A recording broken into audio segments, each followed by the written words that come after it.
என்ன நடக்குது, என்ன நடந்துகிட்டு இருக்கு? காலையில எந்திரிச்சு நியூஸ் பேப்பர் எடுத்தோட்டே யானை அடிச்சிருச்சு, புலி பிடிச்சிருச்சுன்னு தான் எல்லா நியூஸையும் நம்ம பாத்துக்கிட்டு இருக்கோம். சோ கூடலூர் வசிக்கிற எல்லாருக்குமே தெரியும், நம்ம ஊரை வந்து கொஞ்சம் கொஞ்சமா வந்து வனவிலங்குகள் வந்து ஆக்கிரமிச்சுக்கிட்டே இருக்கு. சோ இதுக்கான ஒரு சொல்யூஷனை இதுவரை எடுக்கவே இல்லை. நம்ம யோசிச்சு பாருங்க, கொஞ்ச நாள் முன்னாடி வந்து ஒரு குழந்தைய சிறுத்தை அடிச்சிருச்சுன்னு நம்ம போராடணும். அதுக்கப்புறம் ஒரு கேப் விடுச்சு. இந்த இப்போ யானை அடிச்சிருச்சுன்னு போராடணும். அப்புறம் கேப் விடுவோம். அடுத்த நாள் உங்க புள்ளையோ எங்க புள்ளையோ இல்ல என் தம்பியோ என் அண்ணனையோ ஒரு வனவிலங்கு அடிக்கும். அதுக்கப்புறம் என்ன பண்ணுவோம்? போராட்டம் பண்ணுவோம். திரும்பி என்ன இதே மாதிரி போகும். ஏங்க இதுக்கு நிரந்தரமா ஒரு தீர்வை வந்து நம்ம கொண்டு வரணும். கொளப்பள்ளி சேரம்பாடி சைடு எல்லாம் பாத்தீங்கன்னா யானை வந்து மாடு மாதிரி மேய்ஞ்சுக்கிட்டு இருக்கு. சாயந்தரம் நைட்டு வந்து தூங்கணும் அப்படின்னா காலையில வந்து எந்திரிப்போமா அப்படின்றதே தெரியல, வீடு இருக்குமான்றதே தெரியல, அவ்வளவு பயமா இருக்கு. ஏங்க எங்க உயிருக்கும் பாதுகாப்பு வேணும், எங்க உயிருக்கும் வேல்யூ இருக்கு. நாங்க இருக்கிற ஒவ்வொரு இருப்பிடத்திற்கும் நாங்க வந்து வரி கட்டிக்கிட்டு தான் நான் வந்து இந்த இடத்துல வந்து நிக்கிறோம். சோ வரி கட்டிட்டு நம்ம இடத்துல இந்த இடத்துல வந்து ரெஜிஸ்டர் பண்ணி வரி கட்டிட்டு தான் இந்த இடத்துல நம்ம நின்றுட்டு இருக்கோம். இந்த இடத்துல யானை வந்து நம்மளுக்கு இந்த மாதிரி பண்ணுது அப்படின்னா அது பாதுகாப்பு தர வேண்டியது யாரு? யானை, சிறுத்தை, புலி எல்லாமே இருக்கு. நம்ம தெருவுல இறங்கி போராடுறதை விட நம்ம ஒரு கம்யூனிட்டியா ஃபார்ம் ஆனோம் அப்படின்னா எல்லாத்துக்குமே ஒரு தீர்வு கிடைக்கும். இதுதான் இப்படிதான் இங்க பண்ணோம் அப்படின்னா அங்கங்க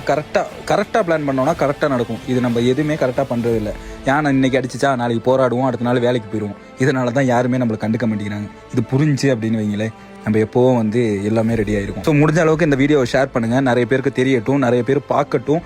அப்பயாச்சும் நம்மளுக்கு ஒரு முடிவு வருதான்னு பார்ப்போம்.